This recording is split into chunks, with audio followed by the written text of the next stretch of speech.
Now that you know how to view and record your instrument displays on your Windows desktop, I'll explain how you can apply that when troubleshooting problems with software that controls your instruments. Whether you wrote the software and need to fix it yourself, or you need to show a software vendor a problem that they need to fix, videos can be very helpful. If you incorporate logging tools like Keysight I/O Monitor or National Instruments I/O Trace into your videos, you'll be able to capture everything the software does side by side with your instrument's responses. Here I've written a very simple program to simulate a timing problem. What this does is it executes in a loop, and the first thing it does is sends a digitize command, which tells the scope to go and capture a single waveform, and it follows that immediately with a rise time measurement query. And if all is well, I'll get a list of measurement values like you see here, and there will be no problem. But what often happens in the real world is, first off, your code will likely be much more complex than this here, and you may not even have visibility to the source code, so you might have very little insight into what the code is doing. And if you have a timing problem somewhere within all of this complex code, it can be very elusive and difficult to track down. So in cases like that, it really helps to have some additional tools at your disposal, such as Keysight I/O Monitor.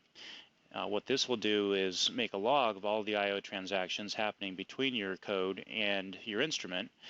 So I'll go ahead and start capturing messages now.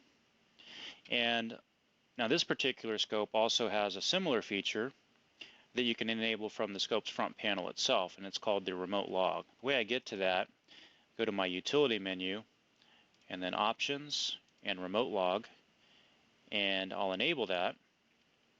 And now I'll see from the instrument's point of view what's happening on the bus. So I'll go ahead and run my code now. And I see my digitize commands and my measurement queries happening in succession, as I would expect, and all is well. And now what I'll do is I'll make the triggers take a little bit longer. So on average, they're going to take just a few seconds longer than they did before, and they're going to exceed the timeout value of 5 seconds. And when that happens, I get a timeout error. And it's pretty obvious what happened in this simple case, but it may not be so simple in the real world with complex code, etc. But if you record a video of the entire sequence leading up to the failure, that can give you a complete picture of what caused the failure and greatly improve your odds of solving the problem quickly. Here I'm going to use the I/O Trace utility from National Instruments to document a problem that I've seen with a third-party application that controls the oscilloscope.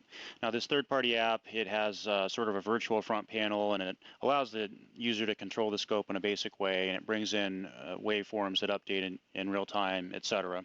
And this software uses an IVI-COM driver to communicate with the instrument.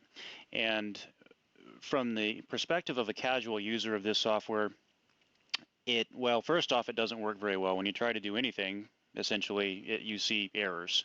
So you see unresponsiveness, things take a long time, errors pop up, things just don't really work as they should. And it's not clear to the user what the cause of that is. Is it the software itself? Is it the IVI driver? Or is it the instrument itself? Which one of these is misbehaving?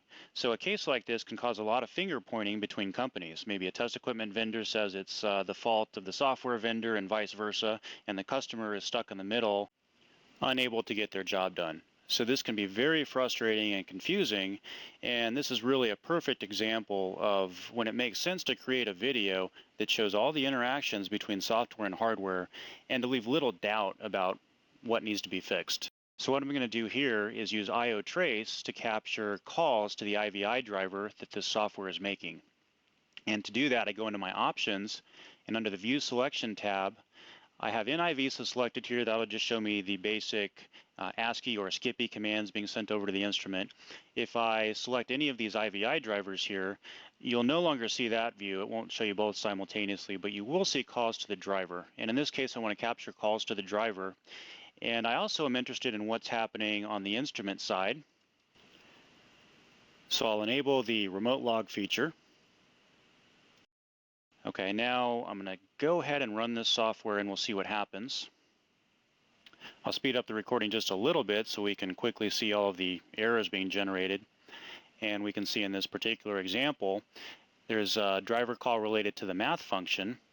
And the driver is sending a :math:\display query to the instrument, and if we look in the programmer's guide, we'll see that there is no math subsection at all, so that's an invalid command. In this case, the correct syntax would be :function:\display, and we'd want to let the author of the instrument driver know they have a bug they need to fix. Now that was just one example of dozens of errors that occur when I run this software. There are bugs in the software itself, and there are bugs in the driver that it calls, and both of those combine and conspire to create a very poor user experience. It's very frustrating. But if you create a video like this with a side-by-side view illustrating what exactly all of the software components are doing and how the hardware is responding, it becomes very clear what the problems are, and that enables those who can fix the problems to do so. One final example of when you might want to use tools like I/O Monitor along with video recordings is in the case of our Infiniium compliance test applications. These compliance apps are designed to automate complex measurements for a wide variety of common high-speed serial interfaces. In some cases, you might want to deeply understand how a compliance app is setting up a certain measurement and determining the final pass or fail result. Or you might be having a problem with a certain test that's difficult for others to reproduce. In cases like this, creating a video recording can reveal important details that are critical to understanding a test result or solving an elusive problem.